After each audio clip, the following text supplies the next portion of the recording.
ये खबर पारुल यूनिवर्सिटी द्वारा प्रस्तुत की गई है। क्या आप सोच सकते हैं कि 15 साल राज करने वाली पार्टी सिर्फ 28 दिनों में ताश के पत्तों की तरह ढह जाएगी?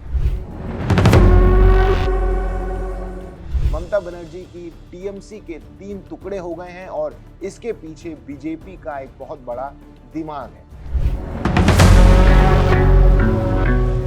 बीजेपी ने ममता के बागियों को अपनी पार्टी में शामिल क्यों नहीं किया? वजह जानकर हैरान रह जाएंगे। भतीजे अभिषेक बनर्जी पर कॉर्पोरेट स्टाइल और आई पैक का दखल कैसे ले डूबी पूरी की पूरी टीएमसी को।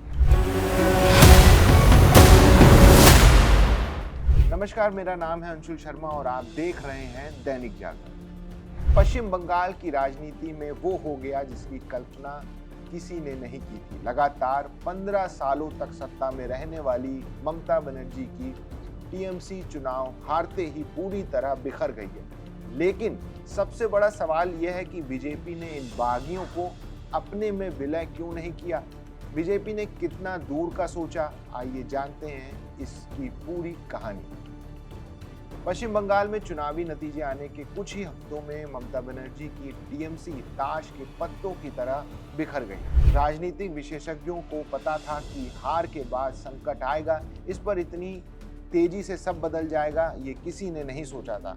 टीएमसी सिर्फ टूटी नहीं बल्कि इसके 3 अलग अलग टुकड़े हो गए। इस पूरे खेल में बीजेपी ने बहुत दूर की प्लानिंग की थी। बीजेपी ने कोलकाता और दिल्ली दोनों जगह ममता को कमजोर करने के लिए बागियों को पूरा समर्थन दिया, लेकिन उन्हें अपनी पार्टी में शामिल नहीं किया।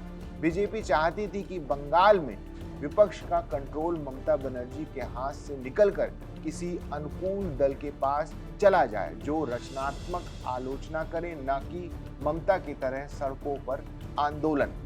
ममता बनर्जी की 28 साल पुरानी पार्टी सिर्फ 28 दिनों में बिखर गई। इसके 3 धड़े हो चुके हैं। पहला धड़ा पश्चिम बंगाल के नए विधायकों का है जो ऋतव्रत बनर्जी की अगुवाई में खुद को असली टीएमसी कह रहा है और दूसरा विधानसभा में मुख्य विपक्ष बन गया है। दूसरा धड़ा दिल्ली में है जहां टीएमसी के कम से कम 20 लोकसभा सांसदों ने पुरानी पार्टी छोड़कर एक अनजान पार्टी एनसीपीआई का दामन थाम लिया और वे एनडीए को समर्थन दे रहे हैं। तीसरा धड़ा खुद ममता बनर्जी और उनके भतीजे अभिषेक बनर्जी का है जिसे बंगाल के मीडिया ने काली घाट तृणमूल का नाम दे दिया। इस धड़े के साथ अब सिर्फ कुछ ही नेता और गिने चुने प्रतिनिधि बचे हुए हैं।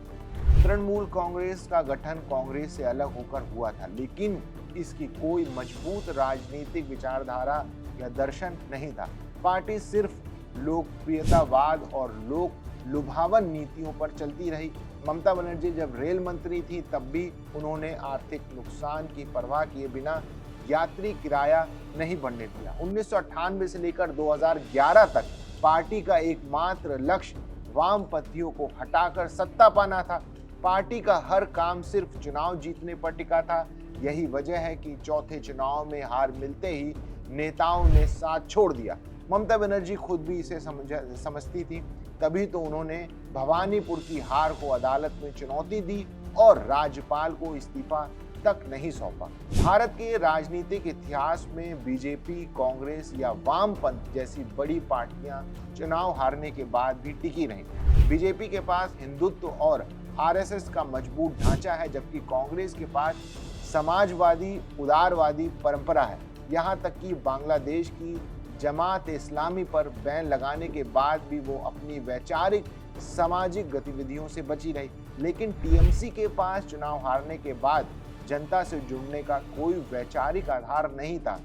उनकी योजनाएं जैसे सबुज साथी, कन्याश्री और लक्ष्मी भंडार का असर भी समय के साथ कम हो गया। लगभग 41% वोट मिलने के बाद भी पार्टी का बिखरना ये साबित करता है कि वे चुनाव से आगे की राजनीति नहीं सोच पाए। बीजेपी ने इस पूरे मौके का पूरा फायदा उठाया।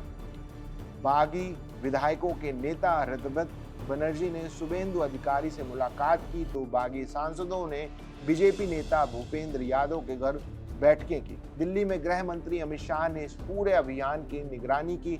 दिल्ली में बीजेपी का मकसद अपनी स्थिति मजबूत करना था, क्योंकि साल 2024 में बीजेपी के पास 240 सीटें थीं और सरकार सहयोगियों पर निर्भर थी। टीएमसी के सांसदों को तोड़कर एनडीए का समर्थन जुटाने से सरकार की ताकत 300 के पार पहुंच गई। फिर भी बीजेपी ने किसी बागी को अपनी पार्टी में शामिल नहीं किया, जिस पर ममता के वफादार कल्याण बनर्जी का कहना है कि बीजेपी इसमें से एक को भी अपनी पार्टी में नहीं लेगी, क्योंकि वे लालची साबित हो चुके हैं। पार्टी में बगावत करने वाले हर छोटे बड़े नेता का मानना है कि इस दम घोटू माहौल के जिम्मेदार ममता बनर्जी के भतीजे अभिषेक बनर्जी ने पार्टी को कॉर्पोरेट अंदाज में चलाया और जमीनी नेताओं से दूरी बना ली। पूर्व नेता सुखेंदु शेखर राय ने भी खुलकर आलोचना की थी कि उनसे संवाद करना बिल्कुल असंभव था। अभिषेक बनर्जी ने चुनावी परामर्श कंपनी आईपैक को शामिल किया, जिसके वेतनभोगी पेशेवर तय करते थे कि किसे टिकट मिलेगा और किसे क्या बोलना है। इससे पुराने नेताओं में नाराजगी बढ़ी। इसके अलावा उन पर भ्रष्टाचार के कई आरोप हैं। बागी नेताओं ने अभिषेक बनर्जी पर उंगली उठाकर अपने पाला बदलने के फैसले को सही ठहराने की कोशिश की। तो ममता बनर्जी की ताकतवर छवि के बावजूद तृणमूल कांग्रेस का ये बिखराव भारतीय राजनीति का एक बड़ा अध्याय बन गया है। बीजेपी की दूरगामी रणनीति और पार्टी के आंतरिक विवादों ने टीएमसी को इस मोड़ पर ला खड़ा किया।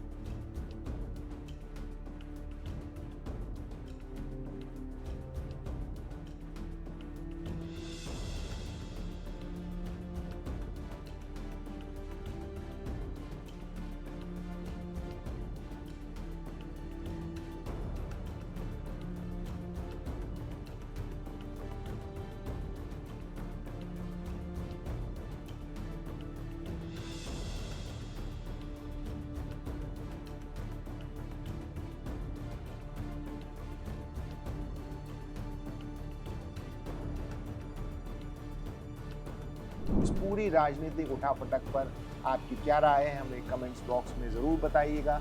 वीडियो पसंद आया हो तो लाइक करें, शेयर करें और देश दुनिया की बाकी बड़ी खबरों के लिए देखते रहिए दैनिक जागरण।